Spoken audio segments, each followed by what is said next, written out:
नमस्कार दोस्तों, कैसे हैं आप लोग। बात करेंगे हम सुजलॉन एनर्जी की। देखिए, सुजलॉन एनर्जी को लेकर काफ़ी अपडेट्स आई हैं, लेकिन ये अपडेट कुछ खास है, कुछ स्पेशल है। क्यों? क्योंकि यहाँ पर नियम बदलने वाले हैं। कंजम्पशन नॉर्म जो है 1 अप्रैल 2024 से बदलने वाले हैं, और ये बिल्कुल ऑफिशियल अपडेट है। Power minister are K Singh के द्वारा ये बातें बताई गई हैं। ठीक है, तो क्या कुछ खबर है। अपडेट बहुत बड़ा है, डेफिनेटली यहाँ पर बहुत ज़्यादा इम्पैक्ट पड़ेगा आपको। नॉट ओनली सुजलॉन एनर्जी, जो भी यहाँ पर रिन्यूएबल एनर्जी के क्षेत्र में काम कर रही हैं कंपनियाँ, उन सभी को बहुत ही बड़ा फ़ायदा होने वाला है। बहुत ज़बरदस्त अपडेट लेकर आए हैं आप सभी के लिए। क्या कुछ है स्टॉक के बारे में तो हमने ऑलरेडी डिस्कस करा हुआ है, क्या कुछ चल रहा है, क्या कुछ अभी होने वाला है। तो उस स्टॉक के एनालिसिस के ऊपर फिलहाल अभी नहीं जाएंगे।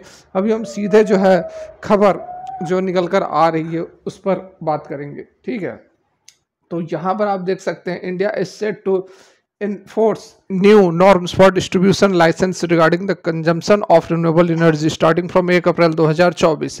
तो नया जो कानून यहाँ पर आने वाला है उसके तहत क्या कुछ होगा, तो अभी तक ऐसा कुछ नहीं था। मतलब क्या नहीं था कि जो भी यहाँ पर इलेक्ट्रिसिटी प्रोड्यूस होती थी उसको यूज़ किया जाता था, कोई रिस्ट्रिक्शंस नहीं था, कोई परसेंटेज वाइज नहीं था कि इतना परसेंट ही यूज़ करना है इस सोर्स से, इतना परसेंट यूज़ करना है इस सोर्स से। कहने का मतलब है कि अभी जो नया कानून बनेगा, जो कंजम्पशन नॉर्म्स जो बनेगा, उसके तहत रिन्यूएबल एनर्जी से जो पावर जनरेट होगी उसको भी आपको कंपलसरी यूज़ करना पड़ेगा और उसका परसेंटेज फिक्स करना पड़ेगा। और ये बहुत बड़ी अपडेट है इसलिए क्योंकि अब आपको कंपलसरी जो है वो स्टेट को बताना पड़ेगा कि हमने इतना पावर जो जनरेट किया है वो रिन्यूएबल एनर्जी के थ्रू है, या फिर हमने इतना पावर लिया है कहीं से भी खरीदा या जो भी किया है, हमारा स्टेट जो है इतना परसेंटेज जो है रिन्यूएबल एनर्जी को यूज़ कर रहा है, इतना परसेंटेज फॉसिल फ्यूल्स के थ्रू पावर को यूज़ कर रहा है, नॉन फॉसिल फ्यूल के थ्रू इतना परसेंटेज यूज़ कर रहा है। तो ये जो नियम कानून बनाए जा रहे हैं इससे काफ़ी बेनिफिट होने वाला है जो भी रिन्यूएबल एनर्जी प्रोड्यूसिंग कंपनियां हैं। ठीक है, यहाँ पर देखिए क्या कुछ अपडेट है। 1 अप्रैल 2024 से हो जाएगा ये कानून लागू। R K Singh said in a written reply to a question Lok Sabha 8 फरवरी 2024 को आर के सिंह ने जो है रिप्लाई दिया था, जो क्वेश्चन उनसे पूछा गया था। The move comes as of the latest data, India has more than 180 gigawatt से अधिक का इंस्टॉल्ड रिन्यूएबल एनर्जी कैपेसिटी हो गया, और जिसमें कि सबसे ऊपर सोलर एनर्जी है, सेकंड नंबर पर विंड एनर्जी है, सेकंड नंबर पर not wind energy, second number पर है हाइड्रो पावर। बहुत कम लोगों को पता होगा कि जो सेकंड नंबर, यदि हम रिन्यूएबल एनर्जी की बात करें तो सेकंड नंबर पे हमारा हाइड्रो पावर आ रहा है। एनएचपीसी, एसजेवीएन, जेपी पावर, ये सारी कंपनियां जो हैं वो कहीं ना कहीं बेनिफिट होने वाली हैं। ठीक है, सेकंड नंबर पर हाइड्रो पावर, थर्ड नंबर पर विंड पावर है। ठीक है, हाइड्रो पावर जो सेकंड नंबर पर है वो है लार्ज हाइड्रो पावर, और स्मॉल हाइड्रो पावर जो है वो काफ़ी पीछे है। ओके, देखिए यहाँ पर this norms are set to ensure that a certain percentage of electricity consumption by distribution licence comes from the renewable energy solution. जैसा कि अभी आपको मैंने बताया, वही चीज़ आप यहाँ पर देख सकते हैं कि सर्टेन परसेंटेज जो है वो आप कहीं ना कहीं जो है वो किससे आना चाहिए, तो रिन्यूएबल एनर्जी से आना चाहिए। ये बहुत बड़ी एक अपडेट निकल कर आ रही है। Under section 86.1 of the act, state electricity regulation commission SCRC are mandated, मतलब कंपलसरी करना पड़ेगा to specify a percentage of electricity consumption. ठीक है, जो भी आप इलेक्ट्रिसिटी कंज्यूम कर रहे हैं उसको आपको बताना पड़ेगा। To be source from renewable energy in line with the all SCRC have defined renewable purchase obligation for electricity distribution utilities with the ministry of power issuing guideline on RPO trajectory periodically. ठीक है, तो वही सारी बातें यहाँ पर बताई जा रही हैं। Energy conservation act 2022 has delegated power to the central government to specify the minimum share of consumption. यहाँ पर जो इलेक्ट्रिसिटी कंजम्पशन एक्ट 2022 है उसके तहत सेंट्रल गवर्नमेंट को यह पावर दी गई है कि वह स्पेसिफाई कर सकता है कि कितना मिनिमम शेयर होना चाहिए कंजम्पशन, मतलब कि नॉन फॉसिल फ्यूल या फिर रिन्यूएबल एनर्जी से कितना पावर जो है वह यूज़ करेगी स्टेट्स या फिर जो भी यहाँ पर यूज़ कर रहे हैं, तो उसको परसेंटेज स्पेसिफाई करने का पावर सेंट्रल गवर्नमेंट के पास है।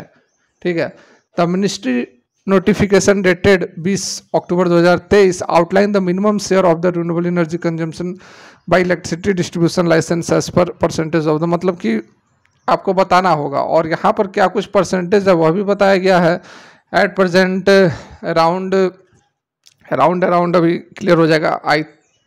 जहाँ तक मुझे याद है 29% के आसपास का बताया जा रहा है कि रिन्यूएबल एनर्जी के थ्रू ही आपको इलेक्ट्रिसिटी को यूज़ करना पड़ेगा। मतलब रिन्यूएबल एनर्जी से जो भी प्रोड्यूस इलेक्ट्रिसिटी है उसको यूज़ करना पड़ेगा 29%, और बाकी जो है अपना जो थर्मल पावर के थ्रू प्रोड्यूस करते हैं। Further more measures such as accelerated depreciation and exemptions from the environment impact assessment for solar and wind power projects aim to incentivise वगैरह वगैरह। यहाँ पर देखिए परसेंटेज, हाँ एग्जैक्टली सही मैंने बताया, ठीक है। यहाँ पर आप देख सकते हैं एट प्रेजेंट जो 23-24 का हमारा शेयर रहेगा वो रहेगा 29.91%, ठीक है, 2024-25 तक।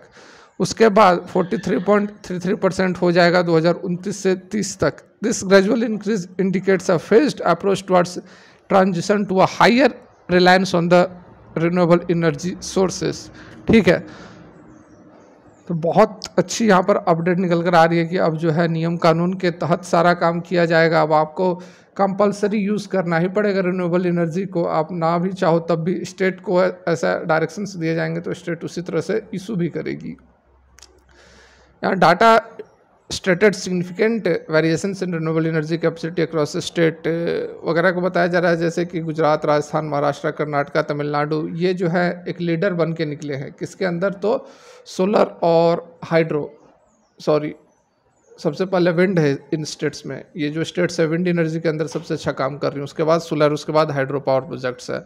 और ये जो ट्रेंड है वो सजेस्ट कर रहा है कि सर्टेन रीजन जो है वह ग्रेटर कमिटमेंट दिखा रहे हैं progress in renewable energy development, likely driven by the factors such as resources availability, policy support और इन्वेस्टमेंट क्लाइमेट। इन फैक्टर्स के कारण ये स्टेट्स जो है वह ज़बरदस्त तरीके से बढ़ चढ़ कर आगे आ रहे हैं और अपने स्टेट के अंदर सबसे ज़्यादा, अभी जो स्टेट्स गिनाए, सबसे ज़्यादा विंड एनर्जी इन्हीं क्षेत्र के अंदर पैदा किए जा रहे हैं। उसके बाद सोलर पावर डोमिनेट स्टेट जो है वह राजस्थान, गुजरात, कर्नाटका ये निकल कर आते हैं। लेकिन उसके साथ एक और भी 2-3 स्टेट्स हैं जिसमें कि पोटेंशियल होने के बावजूद अभी वह कामकाज नहीं कर पा रहे हैं, जैसे कि हिमाचल प्रदेश, उत्तर प्रदेश और बिहार, ठीक है।